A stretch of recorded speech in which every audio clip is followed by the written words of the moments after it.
When you plan a road trip, you think destinations, you know, the bucket list stops.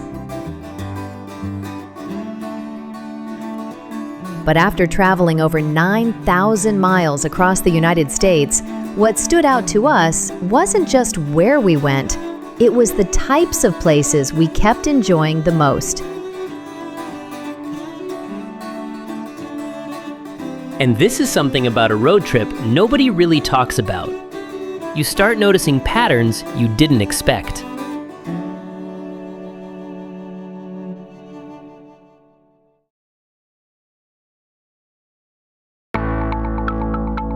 One thing we noticed pretty early on is that the places we enjoyed the most weren't necessarily the biggest or the most famous.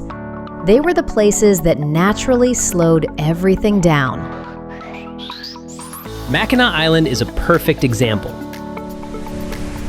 Located in Lake Huron between Michigan's two peninsulas, Mackinac Island has banned cars since the late 1800s, which means no traffic, no engines, just bikes, horses, and some of the most peaceful streets we visited on the entire trip.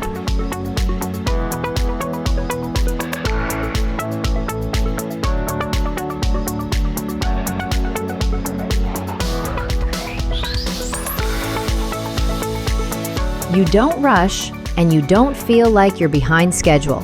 You just kind of wander.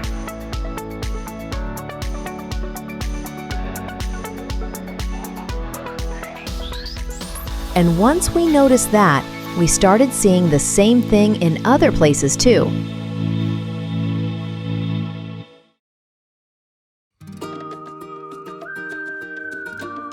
The Tunnel of Trees runs along Lake Michigan on the M119 highway, and the road is so narrow and winding that it almost forces you to slow down, which is exactly what makes it such a favorite scenic drive.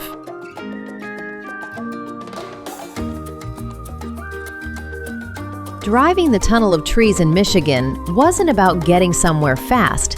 It was about taking your time.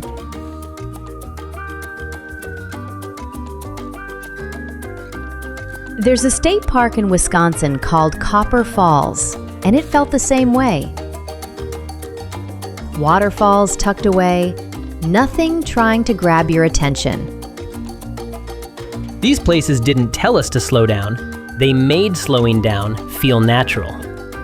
And we realized that those were the places we kept coming back to in our heads.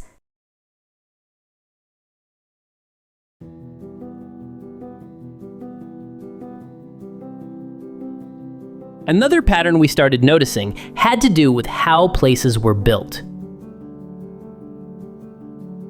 Some places feel like nature is something you pass through to get somewhere else, but others feel like everything was designed around the landscape instead.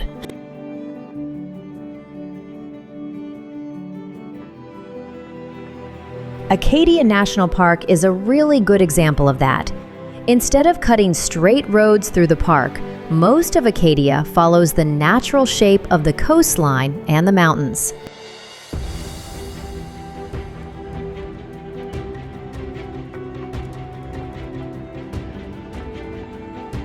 Even the main park loop road curves with the terrain, and a lot of the original carriage roads were built specifically to blend into the landscape rather than dominate it. Acadia also has the beautiful Sand Beach.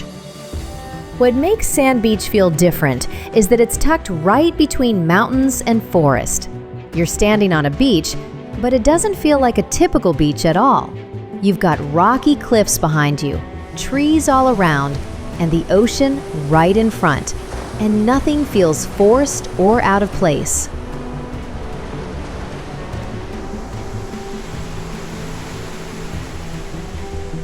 It feels like the park was designed to let you experience the scenery as it is, not reshape it.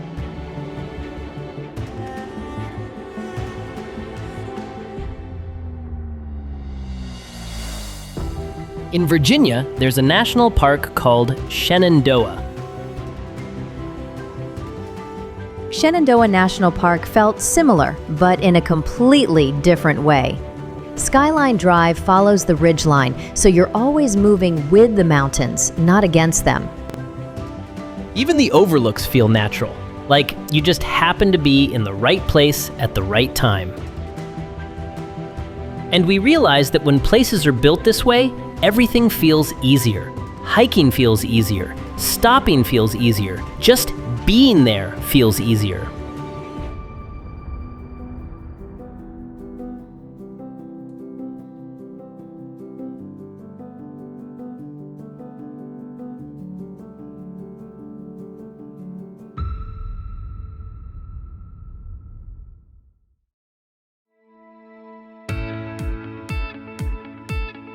One of the biggest surprises of the entire trip was how much we enjoyed places we didn't really hype up beforehand.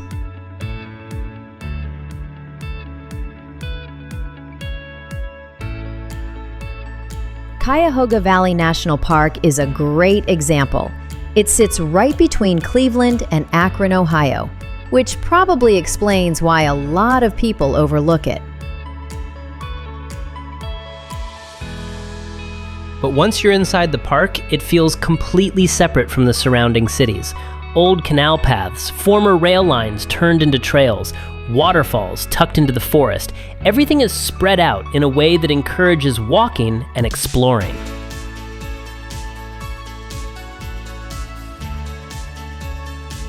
It's not dramatic in the postcard sense, but it's layered, peaceful, and surprisingly easy to spend time in. And we realized that those kinds of places were sticking with us more than we expected.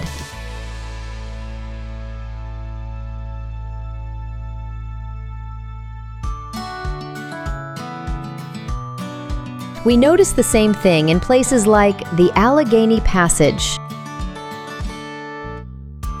The Great Allegheny Passage is a long-distance rail trail that runs from Pittsburgh down to Cumberland, Maryland, following old railroad corridors through forests, rivers, and small towns. We rented e-bikes and rode a stretch of it, and what stood out right away is how gently it's built.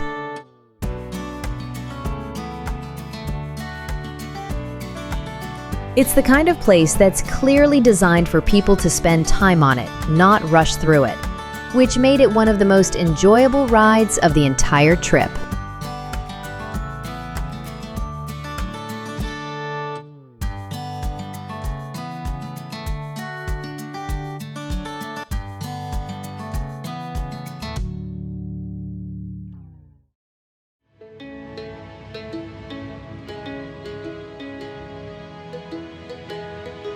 As the trip went on, we also started noticing how much we enjoyed towns that felt easy to be in.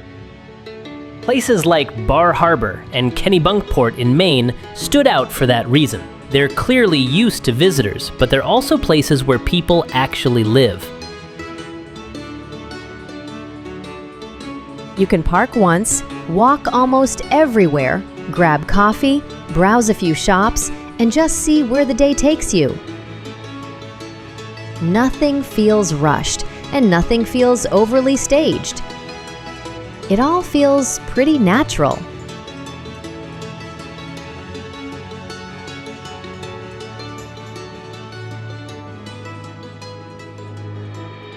Woodstock, Vermont stood out to us in a really simple way. The village is compact, walkable, and surrounded by nature, so you're never far from trails, rivers, or open space. You can park once, wander through town, cross a covered bridge, and it all feels connected. It didn't feel like a place designed just for visitors. It felt like a place designed to be lived in.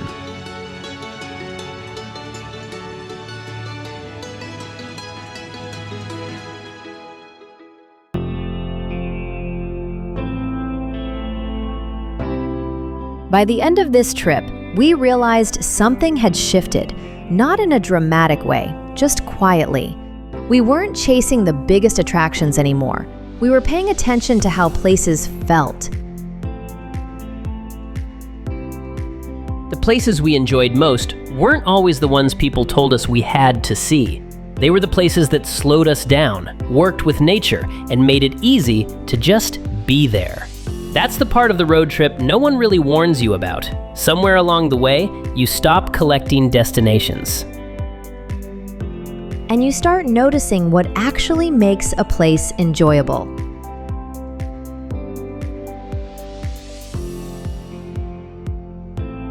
And that's something we'll take with us on every trip from here on out.